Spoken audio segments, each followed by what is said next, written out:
Bonjour, chers frères et sœurs à travers les nations.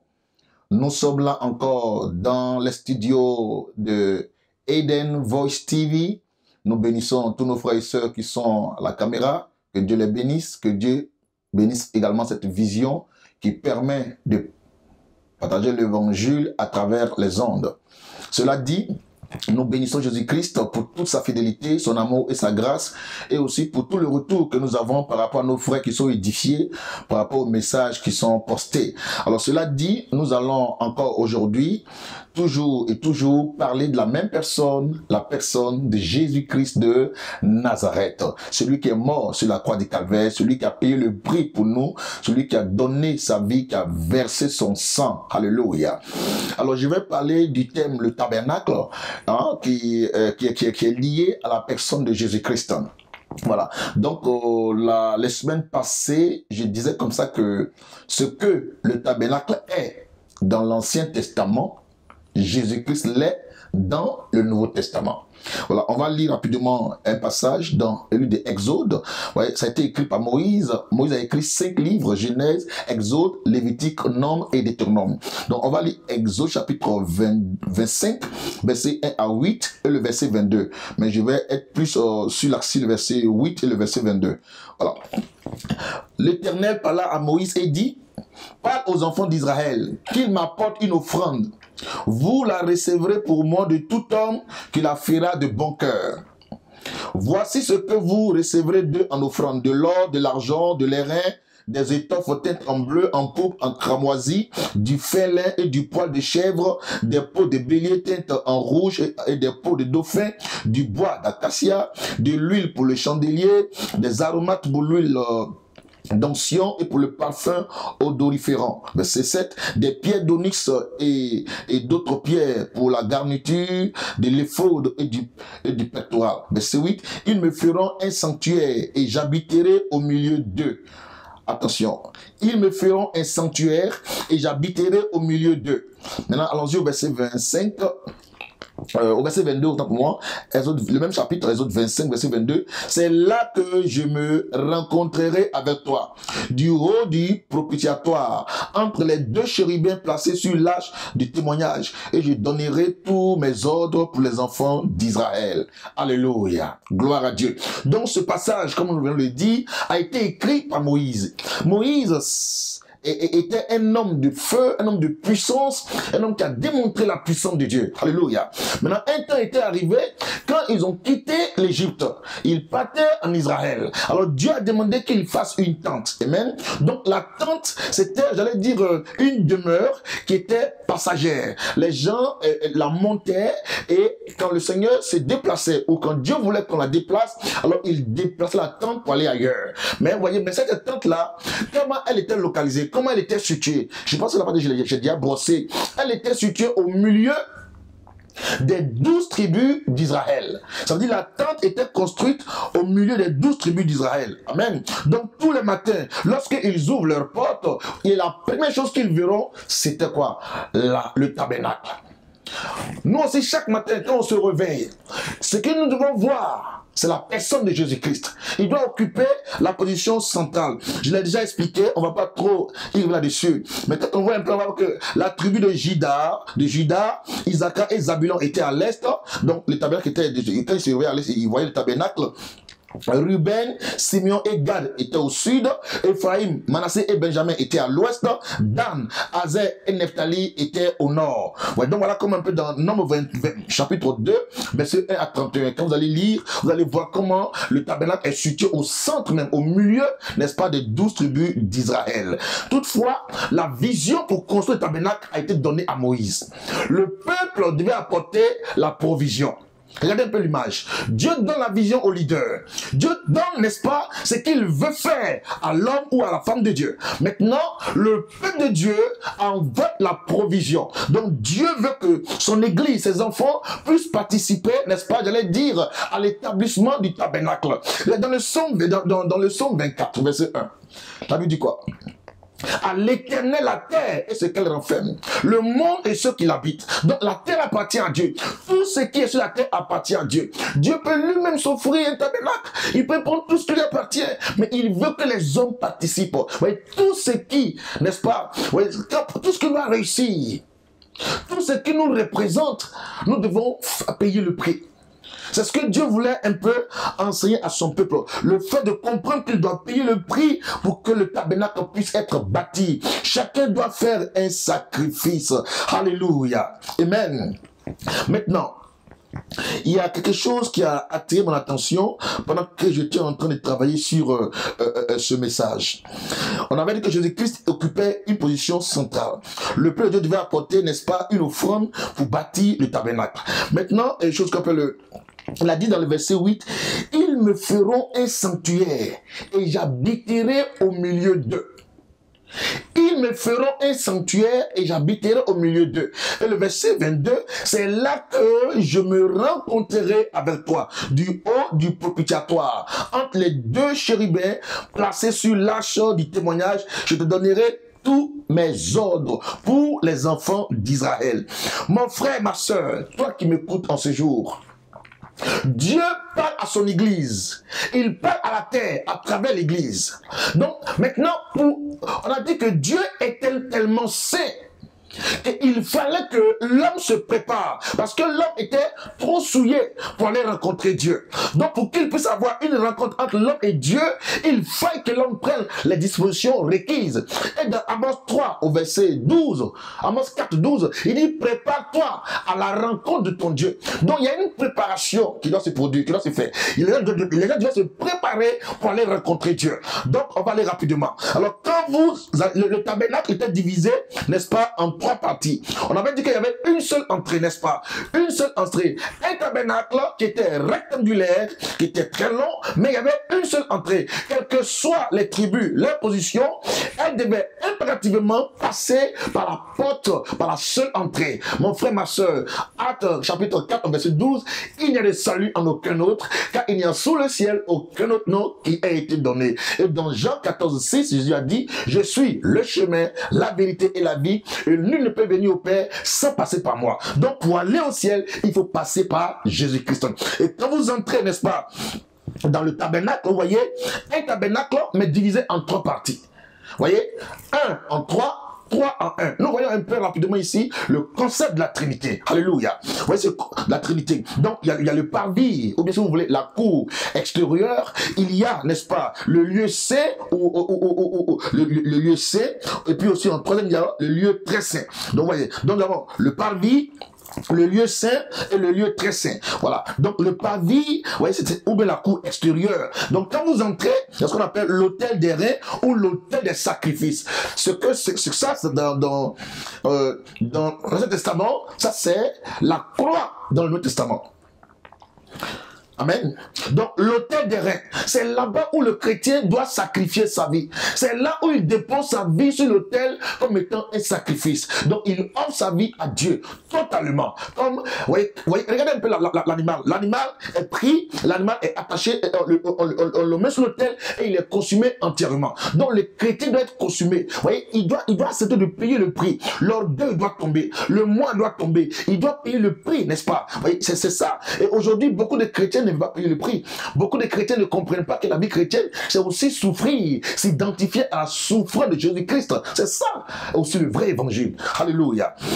Donc nous avons après cela, parce que je pense que la semaine dernière j'ai touché un peu ça, nous avons aussi la cuve ou le lieu des ablutions. Donc quand les gens ont touché les animaux, les gens ils ont fait le sacrifice, ils sont sales, les mains sont souillées. Donc quand ils vont regarder dans la cuve, c'était une cuve d'airain qui était faite là et l'eau était à l'intérieur. Donc quand ils se regardent dans la cuve, voyez, leur image leur est dégagée. Ils sont sales, ils sont souillés. Maintenant, qu'est-ce qu'ils font? Ils font leur ablution. C'est l'image du baptême. Voyez, ils se lavent dans l'eau de la parole. Donc la parole te purifie. La parole te sanctifie. La parole parole te prépare, la parole te nettoie, la parole rééquilibre ton esprit. C'est pourquoi Paul a dit dans Romains 12:2, ne vous conformez pas à ce siècle présent, mais soyez transformés par le renouvellement de votre intelligence. Comment? Par l'action de la parole. Alléluia. Dans la parole joue un rôle prépondérant. Mon frère, ma soeur, donc dans le parvis, qui est l'image de ton corps, ouais, donc là, Christ, n'est-ce pas, par sa parole, il te nettoie. Parce qu'il veut que ton âme puisse entrer dans une intimité avec le Seigneur. Maintenant, voyez, après cela, nous avons le lieu saint. Dans le lieu saint ou la cour intérieure, nous avons la table, n'est-ce pas, qui est la table de proposition, où il y a le pain, n'est-ce pas, que devaient manger les sacrificateurs. Et aussi, nous avons le chandelier et l'autel d'or. Vous voyez, où s'ouvre aussi l'encensoir. Mais regardez un peu, la table de proposition, ici, c'est la parole de Dieu. Alléluia. Ouais, donc, vous voyez, quand vous entrez dans le lieu saint, là-bas, il n'y a pas de chaise. Il n'y a pas un endroit pour s'asseoir. C'est un endroit où les gens sont en train de travailler de façon continuelle. Ils sont en train de servir Dieu. Tu ne peux pas être chrétien, être converti et puis rester les mains croisées sans servir le Seigneur. Ce n'est pas possible. Parce que quelque chose, j'allais dire, le Saint-Esprit, le zèle de la maison de Dieu va te dévorer et te pousser à poser un acte, à servir le Seigneur. Alors, j'ai saisi la balle au bon. Cette vision, car cette télévision, si vous pouvez la soutenir financièrement, vous pouvez apporter certains éléments qui vont aider à propager la parole de Dieu, faites-le. Vous allez voir le numéro et l'email de la télévision sur votre écran et appelez l'homme de Dieu et puis faites une offrande, soutenez. Donc ce que nous devons faire, c'est ça, participer, servir le Seigneur. Alléluia. Donc ici, tout à l'heure, je vais entrer dans les mystères de ces différents éléments-là. Voilà. Donc après cela, nous entrons dans le lieu, dans le Saint des Saints. Ou si vous voulez, le lieu très saint. Mais là-bas,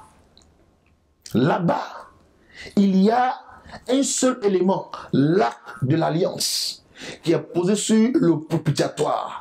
Donc il y a deux anges de chaque côté qui ont déployé les ailes. On va y arriver, peut-être pas aujourd'hui, mais on y arrivera. On va démontrer, on va expliquer un peu tous ces mystères. Mais c'est excellent. Donc ici, rapidement, on peut parler un peu de la Trinité, rapidement. Vous voyez, dans le tabernacle, déjà, nous voyons un peu le concept de la Trinité. Un tabernacle divisé en trois sections, en trois parties. Voyez, le parvis, le lieu saint et le lieu très saint. Voyez, on parle du Père, du Fils et du Saint-Esprit. On parle du corps, de l'âme et de l'esprit. Voyez, on parle de l'eau, du sang, n'est-ce pas, et de l'esprit. Voyez, on parle de la foi, de l'espoir et de la charité. On parle du royaume qui n'est consiste seulement à manger et à boire, mais la joie, la paix et le Saint-Esprit. Donc, ce sont un peu le concept de la Trinité. Amen. Donc, vous voyez, mais quand on rentre dans le tabernacle, dès qu'on franchit la porte, vous voyez, ici, je vais parler un peu de la lumière. Il y a trois types de lumière que nous voyons dans les trois différentes parties du tabernacle.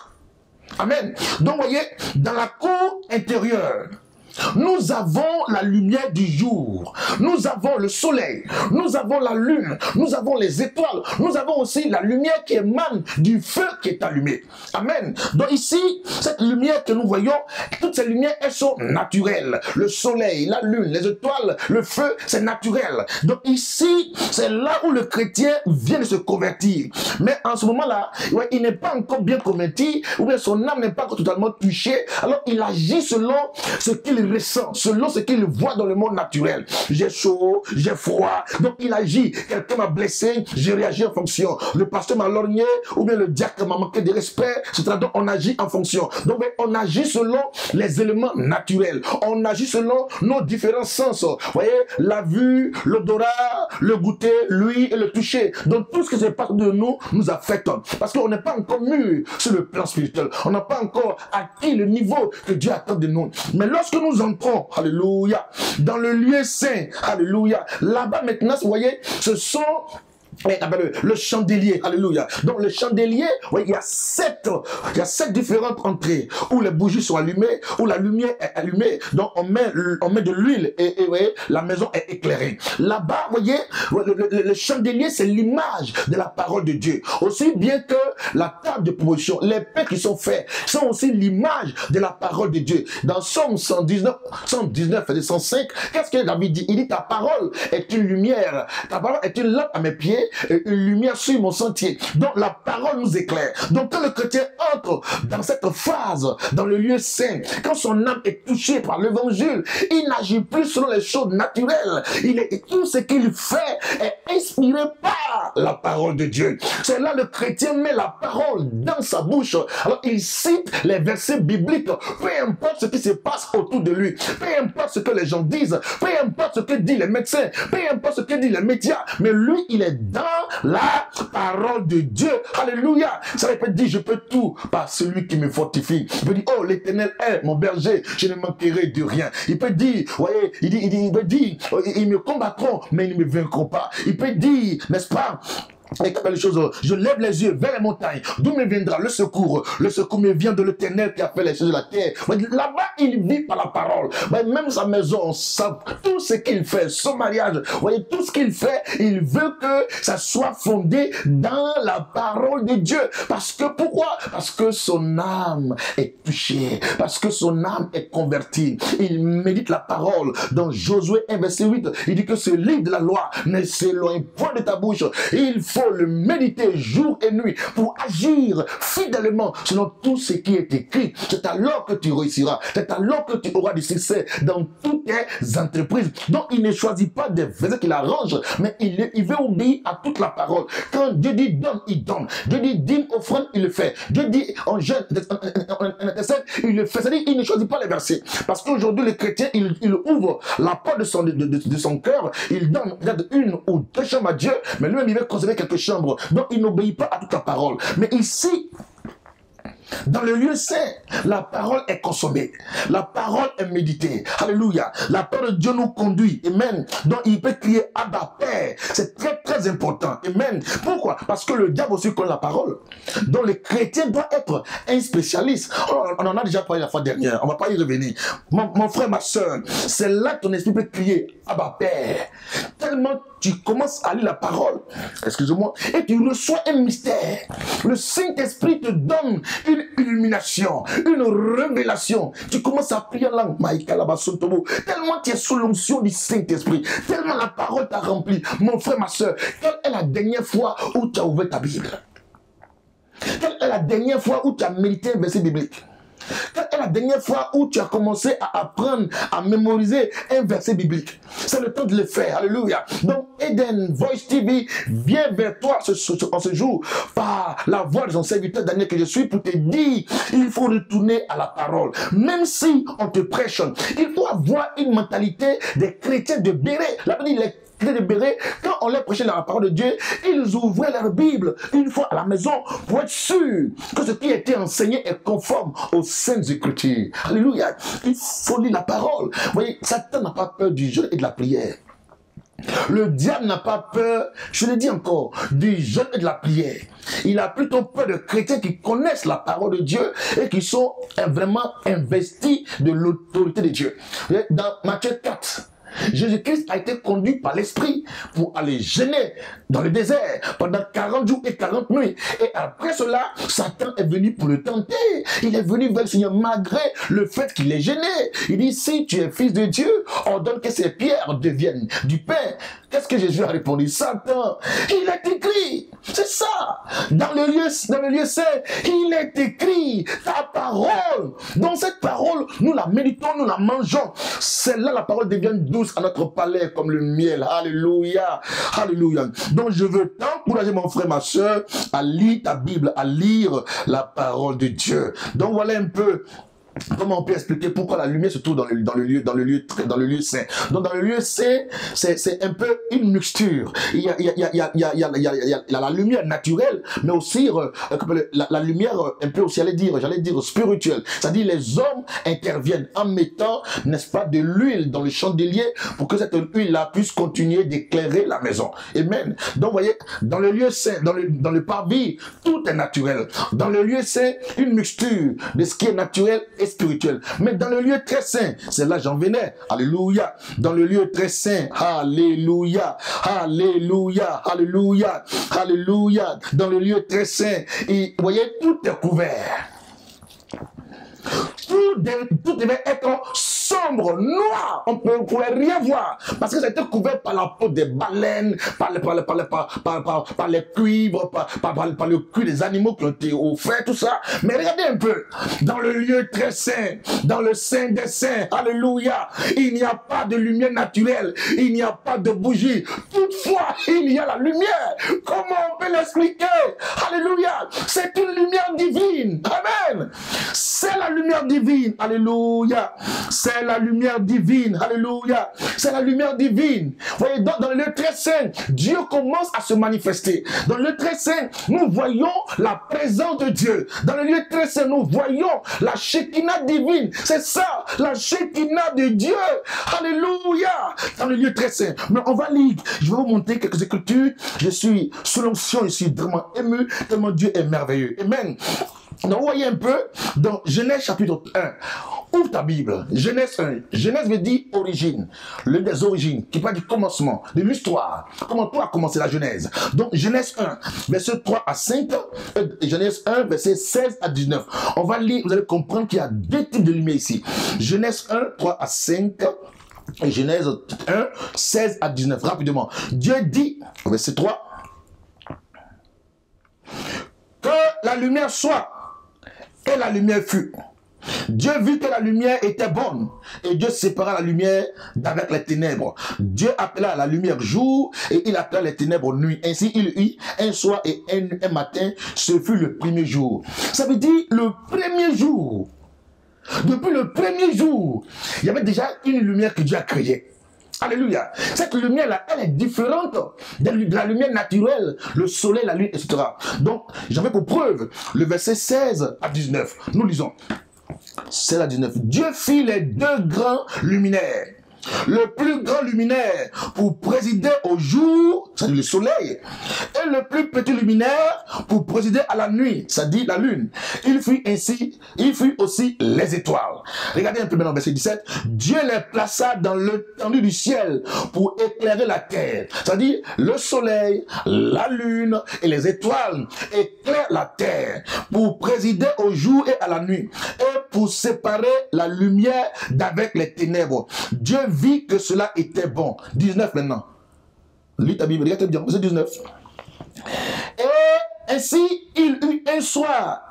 Et il eut un matin, ce fut le 4e jour. Waouh! Ça veut dire, entre le premier jour et le 4e jour, il y a eu 3 jours de lumière. Donc la première lumière, c'est la lumière divine. La première lumière, c'est la lumière de Dieu. La première lumière, c'est la Shekinah. Et c'est là où ton esprit est touché par le Saint-Esprit. Donc dans Jean 8:32, Jésus a dit, je suis la lumière du monde. Celui qui me suit ne marchera pas dans les ténèbres, mais il aura la lumière de la vie. Amen. C'est là où ton esprit rentre en connexion avec le Saint-Esprit. Dans le lieu très saint, dans le Saint des Saints, c'est là où Dieu est présent. Sa Shekinah est présente. Sa gloire est présente. Son onction est présente.